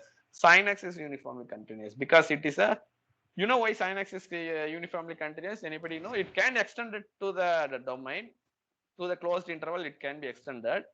Therefore, it is uniformly continuous. That is when, you know, anybody know any other different reason why sin x is uniformly continuous? Sin x is periodic function. Yeah, Periodic it is a period. Yeah, that is a very important result. Like I Plus thought I bounded. can. It should be. I mean, why do you want? Okay, do you want periodic function? I mean, it is periodic means it is bounded. If it is a function from R to R, and if it is periodic with a finite period, like then it should be bounded. Tan x is So also tan period. x. Huh. Also periodic, but it is not bounded. No, I said a continuous function from R to R. Oh. Okay. Yeah, so like what you're saying is correct. It is a periodic function with a period, how much pi, right? So tan x is a periodic function with period pi, but it is not bounded. It is an unbounded function. But so maybe I forgot to say continuous function. I think that's what confused the guys. But yeah, I should have said. I'm not sure whether I said continuous or not. But if it is a continuous periodic function from R to R, then it is always uniformly continuous. But where there I mean, like there is a very nice simple proof. You can check in the textbooks or in MathStackXL. Okay. So only one thing I want to show here, like so in which Excuse of me, the sir. following case? Yeah, please. Sir, the extension criteria which you have told, so this result is not if and only if. No, it says if f is uniformly continuous, then it can be uniformly extended, but not vice versa. I will show you the statement. Okay, as far as I mean, why do you think it is not sufficient? It is necessary and sufficient, no? If you can extend that, then it is also, if you can extend the function to the, if you can extend the function to the closure, then it is uniformly continuous. That is the statement I show you, right? Do you சரி, see? ரொம்ப மேல போயிட்டீங்க இல்லையா? இதுதான். Yeah, I think. Okay. Then if okay, it is not given as if and only, is it? So then f can be extended to a continuous function g from, yeah. So but anyway, like if you can extend it to a, see, if you can extend it to closed a comma b, suppose, then the function is a continuous function on closed a comma b. There it is, any continuous function on compact set is uniformly continuous. So restriction of uniformly continuous function is uniformly continuous. Therefore, f restricted to open a comma b is also uniformly continuous. So if you have a function in open a comma b, if you can extend it to closed a comma b, then we claim that that function is uniformly continuous. So sorry, what is your confusion So exactly? this is the, I think this is the property of uniformly continuous. If it is not satisfied, then we can say it is not uniformly continuous. We Right, cannot that's say what we anything used, about right? it. Right. So that is how we used it, because in opens to prove some function is not uniformly continuous, we proved that the function could not be extended, so it is not uniformly continuous. But so in examples like e power x, and also you said since this maybe you're looking at infinite intervals or something like. What is your what you have in your mind? Do you have some example? No, sir. In the last example only, the latest example, e power x, and yeah, this example of 66. So you said that since e power x can be extended uniformly, like it can be extended to close 0, 1, so it is uniformly continuous. Right, correct. That is true. That I will tell you the argument. So it can e power x can be extended to close 0, 1. That is why e power x in open 0, 1 is uniformly continuous, because e power x is uniformly continuous in closed 0, 1, right? Because it is a compact set. Any continuous functional compact set is uniformly continuous. Now you can restrict e power x to open 0, 1. Restriction of a uniformly continuous function is uniformly continuous. Okay. Therefore, okay, e power x in open 0, 1 is uniformly continuous.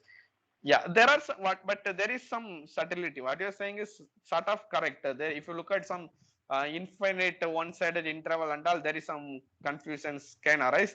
But we are talking about only open a comma b, closed a comma b. I think in open 0, infinity, if some function is uniformly continuous, then you can extend it to close 0, open infinity also by the above result. We saw that it can extend it to the closure also by this result. Right? If the function is uniformly continuous on a, then f can be extended to a bar. Hello. Sir. Sir. Hello. Sir. Hello. Sir. Yes. Sir, Yes, please. in example, sin x by x. Sin x by x. We used L'Hospital, right? We use L'Hospital, right? Sir, in that example, we find only the end points. Right. It is fine. But we never proved that sin x by x is uniformly continuous. So sin x by x is continuous because it is if f of x is continuous and g of x is continuous, and f of x by g of x is, suppose if it is defined in the domain, then f of x by g of x is also continuous. Therefore sin x is we have sin x is continuous in open 0, 1, x is continuous in open 0, 1. So the ratio is defined in open 0, 1. This function is not defined only at 0. Okay. We have to check whether it is defined. It is definable at 0. So in open 0, 1, this is continuous is clear. So to check whether it is uniformly continuous here, it is enough to check only at the end points, because anyway it is continuous everywhere in the every point in the open interval.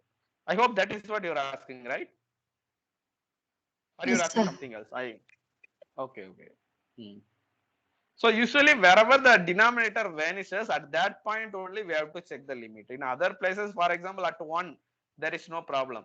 So if the numerator is numerator limit goes to sin 1, denominator limit is going to 1, then the ratio of limit is also true.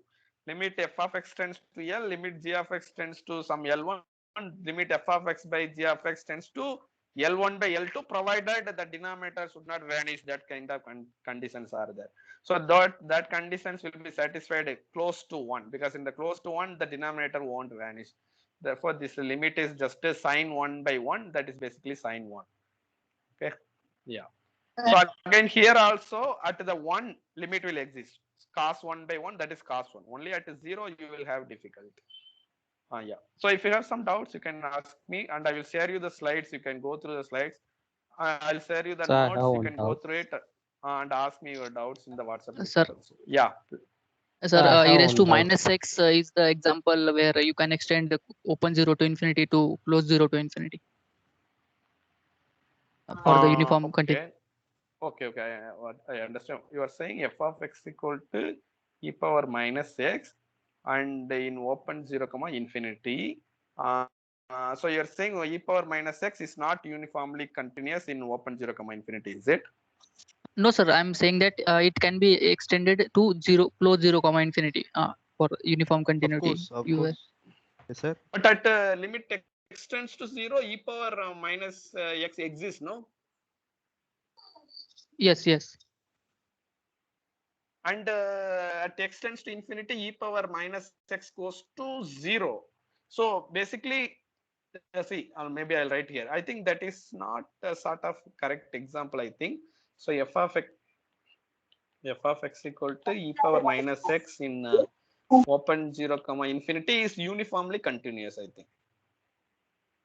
Sir, we can take, It's uniformly continuous. sir, we can Yes, sir. take It is f of uniformly continuous. Sorry, I can't hear. So one more thing is its derivative is bounded. If minus e power minus x. So in this interval open 0, infinity, minus e power minus x is bounded, right? Because e power minus x curve, how it looks like at 0, it is at 0 it is 1. So base and limit it at infinity it is 0. So basically the curve it looks like this. So e power minus x will have curve like this. At 0 the value is 1. At infinity it goes to 0. And so its derivative will be minus e power minus x. So it will be like at 0 it will be minus 1. And also it is an decreasing function. So it should decreases to 0. And this function at 0 it takes minus 1. At extends to infinity, this goes to e power minus infinity is 0. So minus 0 is anyway 0. So this graph will be looks like this. So anyway, so derivative is bounded. If derivative is bounded, then the functions are uniformly continuous. That's what I have written here. Let's see. So every uniformly continuous function is bounded. Is true or false, sir? Sorry, f of x equal to x is uniformly continuous, right? Yes.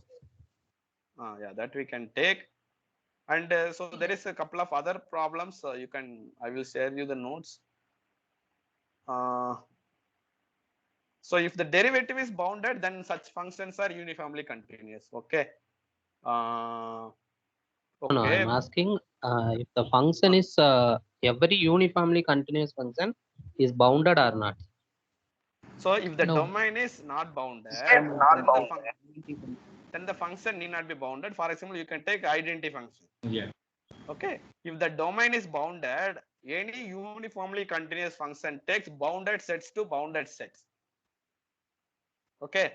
Therefore, yeah, uniformly continuous function on a bounded domain is a bounded function. If it is an infinite domain, then you can take the identity function for an example. Infinite, that is not a bounded function. Okay, identity function on an infinite domain is not a bounded function, right? But what I'm trying to say is I'm trying to say some new thing related to uniformly continuous. So if a function has a bounded derivative, then it is uniformly continuous. So because that functions are Lipschitz function, they are called Lipschitz function, but I didn't get time to cover today. So you can look at this like this. Sir.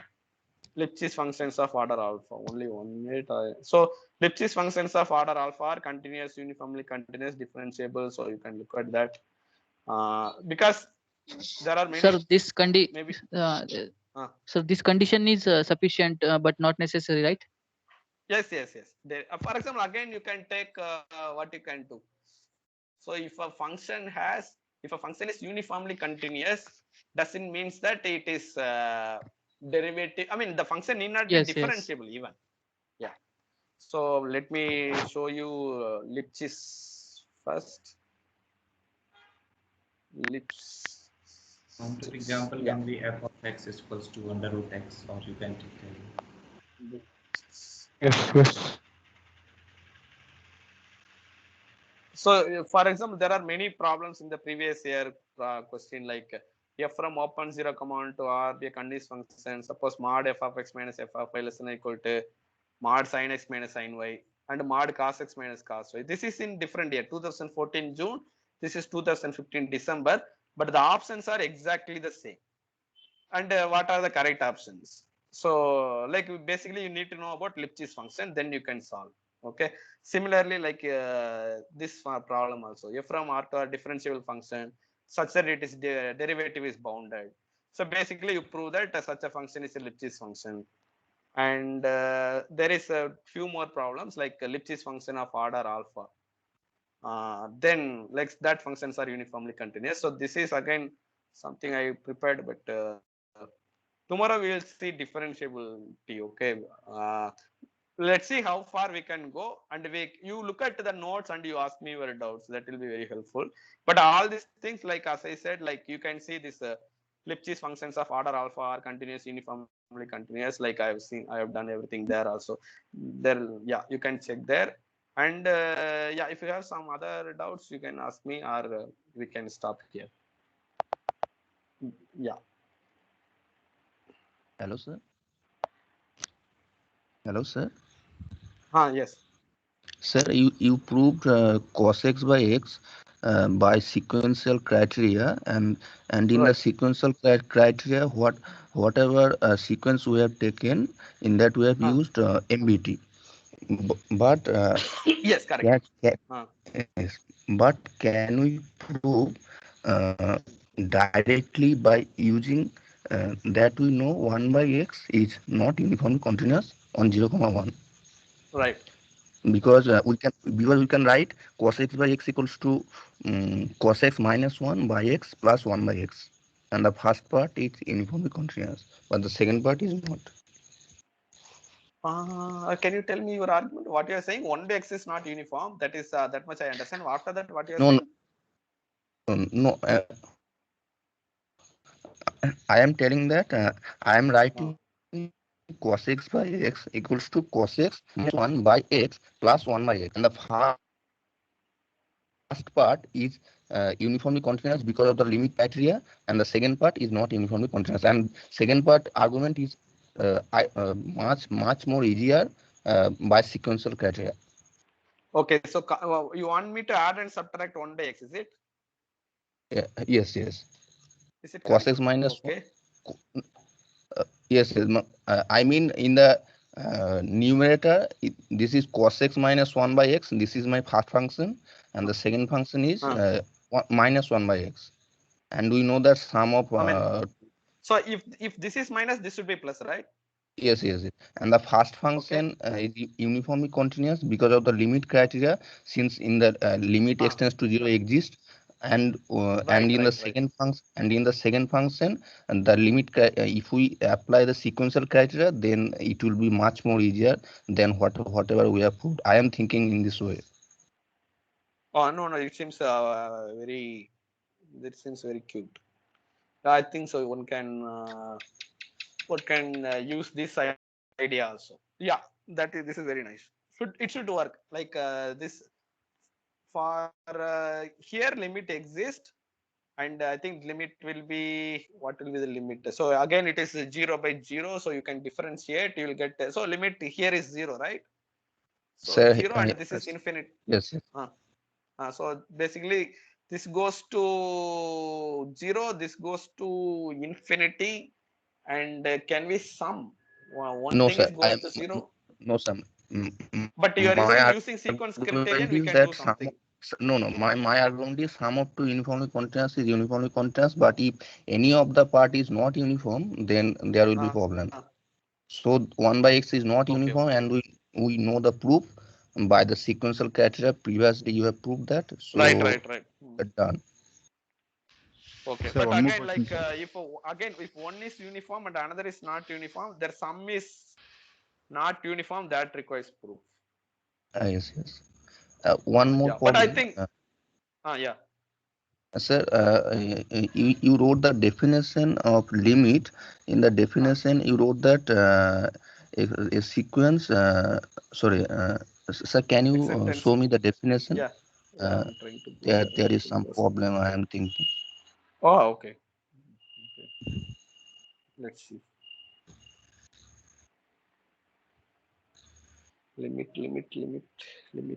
Yeah, here. I cannot see what it. Yes. So limit extends to a, fx equals to L, and here we do we need any condition on a? I mean, I am thinking that suppose I want to check that root x function at x equals to -1, does limit exist or not? Oh, yeah. So So function should be, I mean, like, I mean, what is the problem? Root x at -1, it is not defined. That I understand.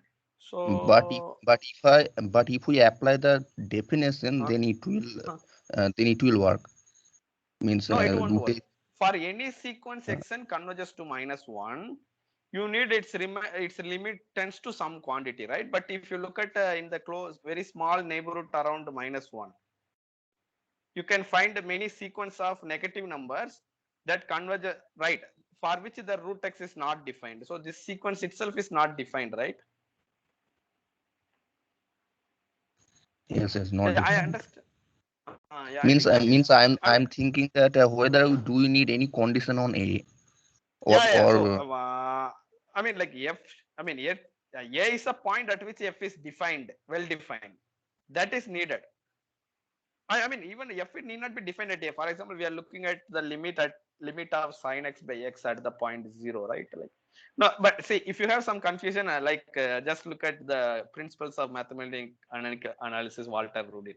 So, but like, I don't want to write all the hypotheses, and like it will be a very big thing, right? So, yeah, everything I wrote, it is just I wrote only intuitively. Okay, so for the precise statement, always it's, but it is like it is technically it is correct, but it is not.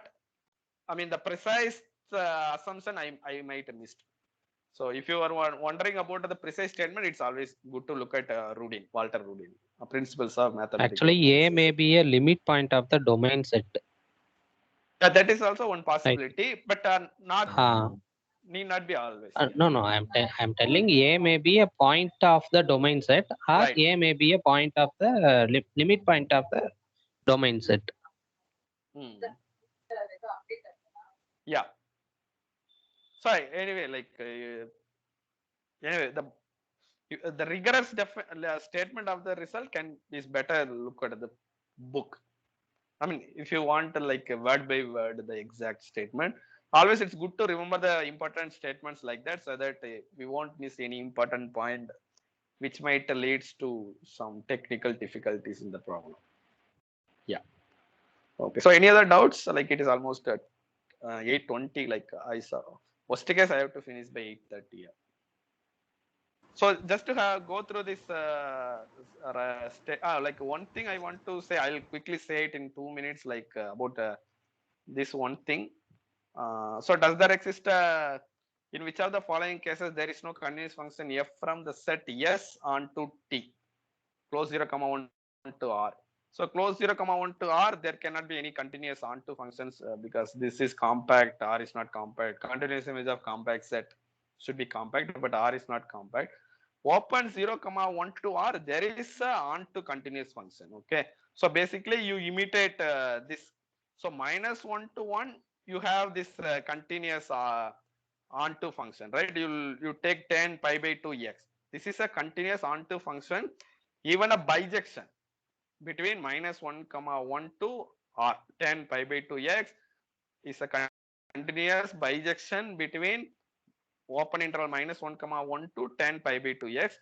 Maybe like if you take modulus of this will be an example of a continuous function from open 0, 1 to R.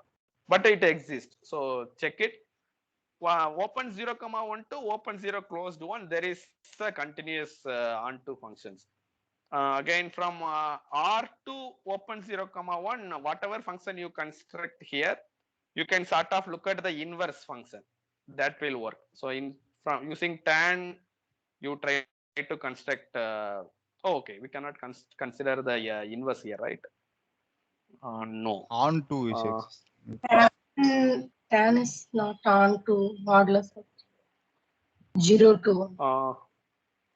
So what is the example of function which is continuous onto from R to open 0, 1? Maybe we can take mod sin x. That is much better. That is fine. Well, For 4. R2 is not. Oh, 4. 4. Yes, sir. Yes. It's fine. Yeah. It's a 4. Okay. Yeah. So only thing I want to say about is option 3. Continuous onto function from open 0, 1 The to image open 0 one will close not be occur, right? Small absolute value of sin x. It is an open interval. T is in 0 to 1 is open interval. Okay. Oh, we want to open 0, 1. But this will goes to open 0, closed 1. That is a good point. So this example is not a good example. Yeah, that is a very good point. Nice. So R2 open 0, 1. There is no problem. I think there is some continuous onto functions. But what is it? Okay, anyway, I mainly want to do option 3. Tan inverse maps R2 minus pi by 2 minus pi by 2. So we can like a triangle function. Tan inverse. Like a triangle. When it is 0, it is 1 by 2. When it is minus infinity, it is 0. And we have to make infinity at the point is 1. No, sorry, from first R2 pi by 2.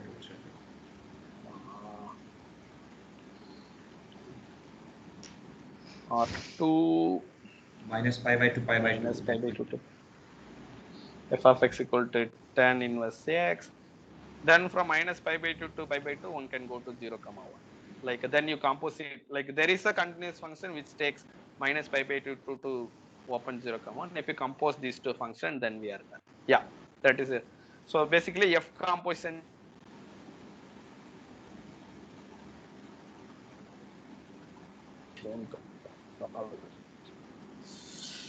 Internet connection will get lost. Okay. So okay, the only thing is open 0, 1 to open 0 close to 1. So we take so at 1 by 2 you take the image to be 1, and you from 0 you go to 1 by 2. Then from 1 by 2 you take 1.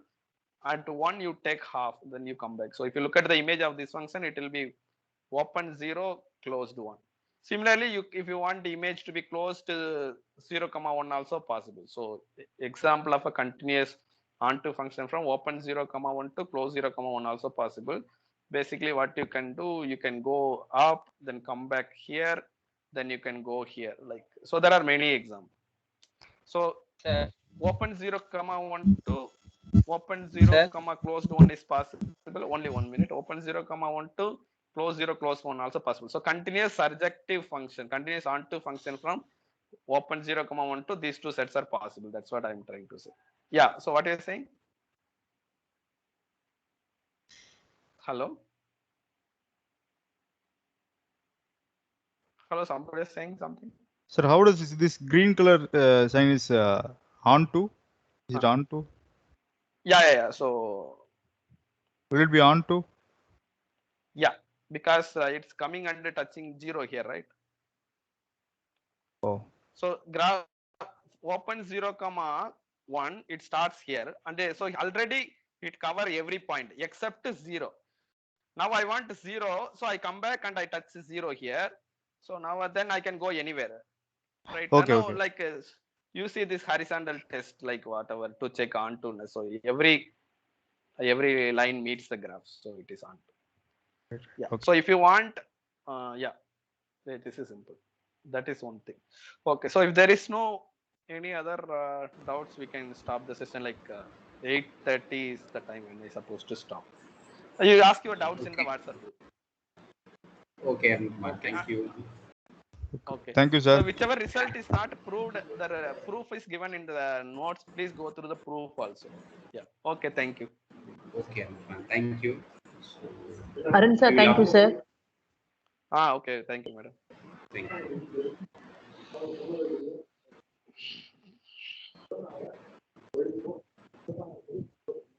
Goswami sir. Hello, ma'am. Hello, ma'am. கேக்குதா sir? கேக்குது ma'am. Okay, sir. Thank you, ma'am. Thank you, sir. Thank you. Thank you, sir.